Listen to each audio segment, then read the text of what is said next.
Welcome to the unseen door.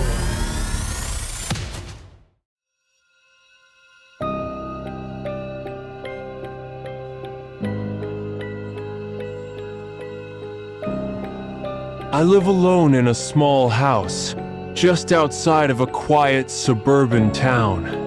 It's not completely isolated, but the nearest neighbor is still about 100 meters down the road.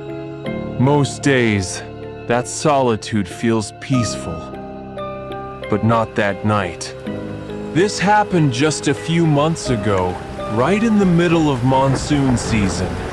It had been raining for almost 3 days straight, non-stop. That night, it was especially brutal. Loud thunder, windows trembling under the pressure of the wind, and the power flickering every few minutes. It felt unstable, like something was about to snap. It was a Friday. I had just come back from a long shift at work. I was exhausted. My body ached. My mind just wanted silence. I microwaved some leftover pasta, slipped into something cozy, and curled up in front of the television. All I needed was a quiet night. I was halfway through an old horror movie, the kind that never really scares you, just keeps you distracted when the rain started pounding even harder. And then, a particularly loud crack of thunder made me pause the movie. The lights flickered again, but didn't go out. That's when I heard it. Knock, knock, knock. I looked at the time, 11:42 p.m.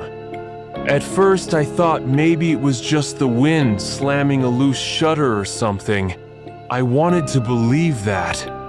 But then it came again. Slower, more deliberate.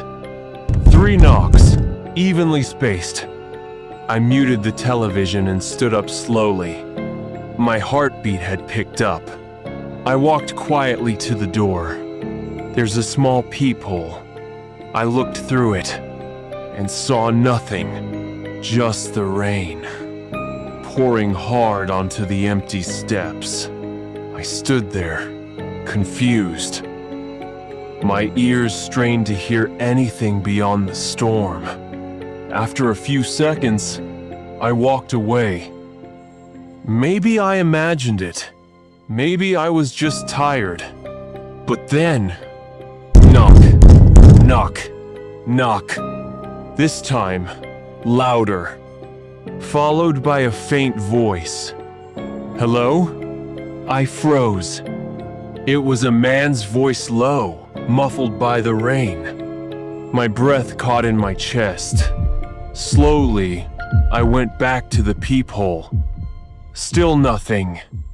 And just as I was about to walk away again, a figure stepped into view, out of nowhere. A man soaking wet, standing just beyond the edge of the porch light. He wore a long, dark jacket with the hood pulled low over his face. "Sorry to bother," he said, raising one hand slowly. "My car broke down. Can I use your phone?"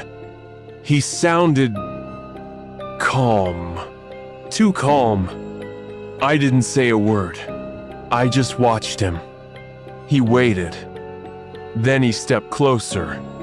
There was something about the way he moved that made my skin crawl. He wasn't in a rush. Not desperate. Just deliberate. "I won't come in," he added. "Just need to call a tow truck." His voice felt hollow, empty, like someone imitating a real person. I backed away, slowly, then reached over and turned off the porch light. Everything fell into blackness. For a moment, there was silence. No more knocking. Maybe he left. I stayed still in the dark. 5 minutes passed, then 10, and then I heard something from behind the house. A low, dragging sound, like metal scraping across concrete. Every hair on my body stood up. I moved carefully to the back window and peeked through the blinds.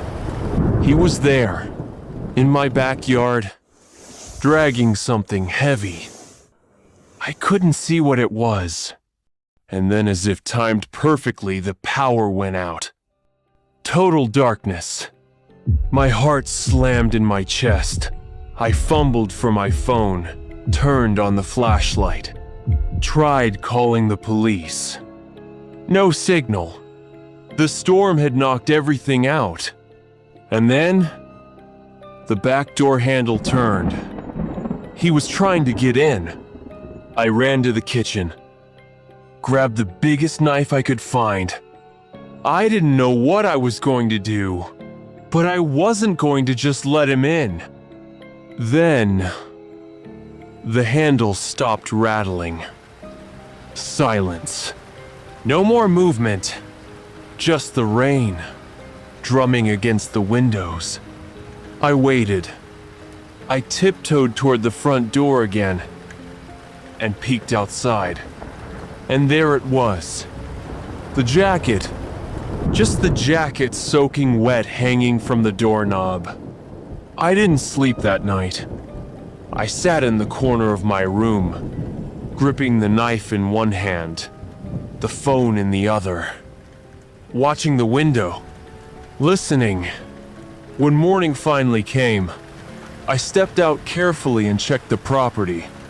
The jacket was still there, but something was wrong. There were no footprints around it. None. Not in the mud. Not leading away. Just the jacket, hanging there, as if placed by a ghost. I reached into the pocket. I don't know why I did it. Curiosity, maybe. Inside was an old water-damaged photo. A photo of a house that looked almost exactly like mine, except it was burnt down. I turned it over. On the back was a name I didn't recognize, and a date. The date was exactly 1 year ago. To the day, I still live in the same house, but now, every time, it rains hard. I turn off all the lights. I don't answer the door. And I never ever touch that jacket.